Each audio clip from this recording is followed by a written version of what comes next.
Hey, we are live. This is Burt Middleton, the Gout Killer. And I want to get better at putting in this disclaimer. Everything that you hear here tonight is only for informational purposes. It is not meant to replace the direction of your doctor. We are just talking about your gout and my gout and what you've worked on and what's worked for you and what's worked for me. And I'm just here to give you some ideas. I am not a doctor, and I am not trying to tell you to do anything other than what your doctor is telling you. So, fair enough? Cool. Well, tonight's topic is ionized water, the kill gout secret weapon. What do you think? Now, I know we've got some people on here, so I appreciate you being here tonight, tuned in to see about this whole topic of what this ionized water and is it the kill gout secret or not. And I would appreciate it if you wanted to send in some sort of an email or contact me on Facebook or contact me on Google Plus. Just let me know what you think in terms of ionized water. What do you know about it? What do you not know about it? What have you heard about it? Good or bad? There is a lot of confusion about it, but I think as the years roll on, there will be a lot of that confusion that gets cleared up. Personally, I have been drinking ionized water for the last 6 years. I've learned a lot about it over the last 6 years. And what was interesting to me was when I first encountered it, it was introduced to me as it was the alkalinity was the thing.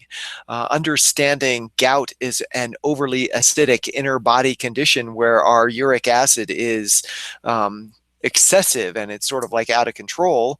Alkaline being the opposite of acid, it made perfect sense from that perspective.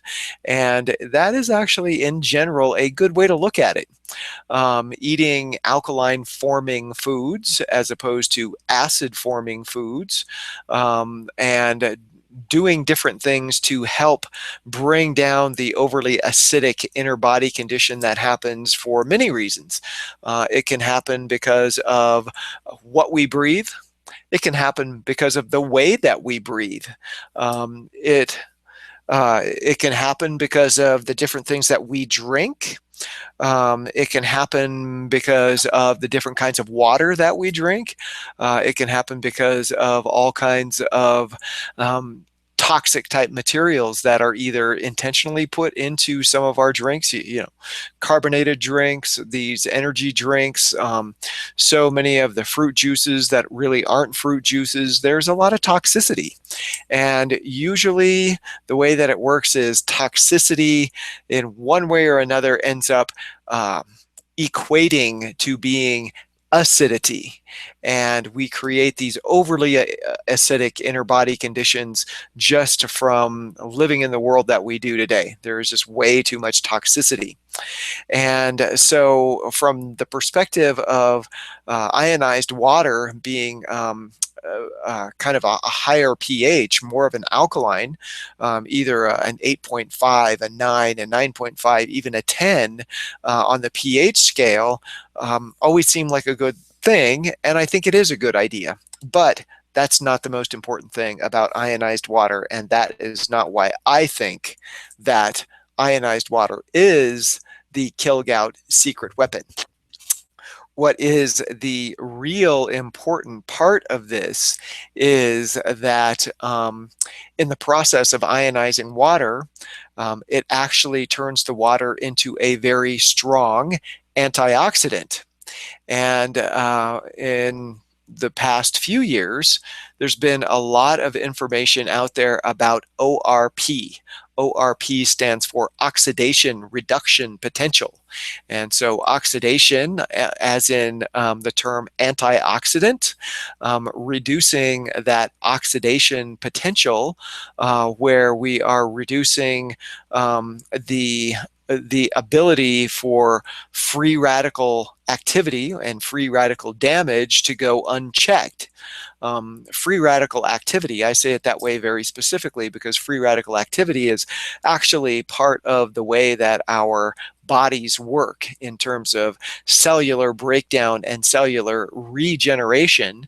Not all free radical activity is free radical damage, but due to toxicity, it does move into the direction of being free radical damage, and antioxidants are what negate and sort of like repair or prevent free radical damage. And ionized water, the process of ionizing water turns it into a very strong antioxidant. And the antioxidant that is being created, and this is the part that's gotten a lot of traction over the last 2 years, is molecular hydrogen gas. And there is a young man named Tyler Lebaron. Even if you just Google his name, you will find out a lot of information about him. He's a pretty young guy. I think he's only 27. He's done a lot of study. I think he is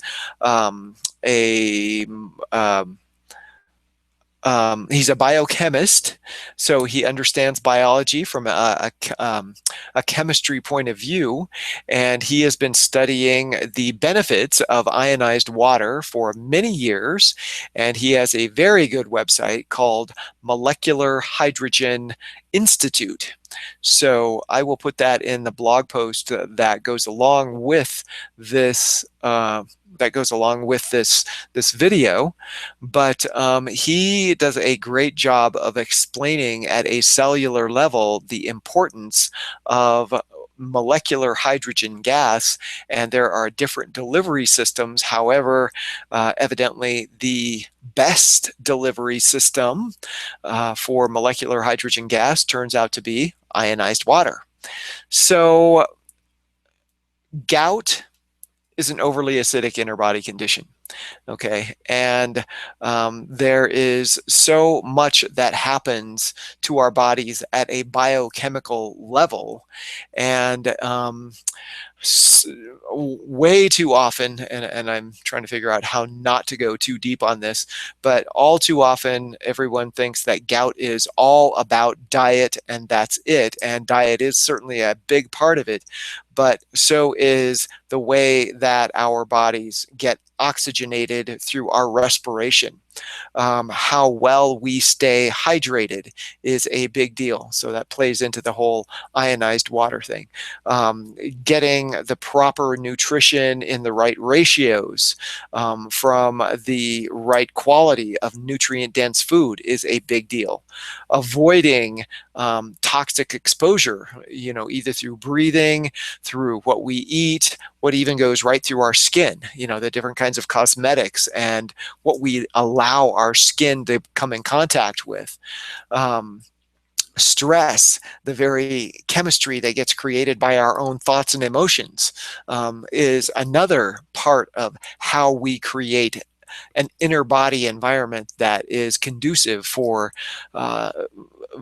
having the condition of gout to flourish. Whether or not we exercise consistently, how well we sleep, all of these different things are different parts and pieces of how we end up getting gout. And drinking ionized water and bringing down that free radical activity, free radical damage, keeps our kidneys, our liver, our digestive system, our lungs, our respiration, keeps so many different things working correctly. And those are all the different things that add up together to be able to promote the kind of health that gives us a strong inner body condition that doesn't allow gout to happen. So I hope that makes sense. I don't want to go too long. I always go way long on all of these things, and I apologize about that, but I have so much to say.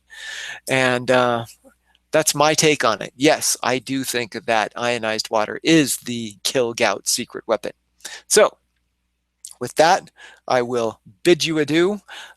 This Google Hangout, I do it every other Wednesday night. So whatever 2 weeks from tonight is, today is June 10th, Wednesday, June 10th. So I guess 14 days from now, it should be Wednesday, June 24th. We'll be doing another one of these. I don't have the topic picked out yet. Every week on Wednesday night at 6:30 Mountain Time. We do the Let's Talk Gout conference call. So I hope that you tune in for that. We've had some great conversations with people chiming in and jumping in to find out what they can do about their gout. And so I appreciate you being here. I appreciate everyone who would join me live tonight. And I also really appreciate you watching the replay. So thanks again. Good night. See you next time.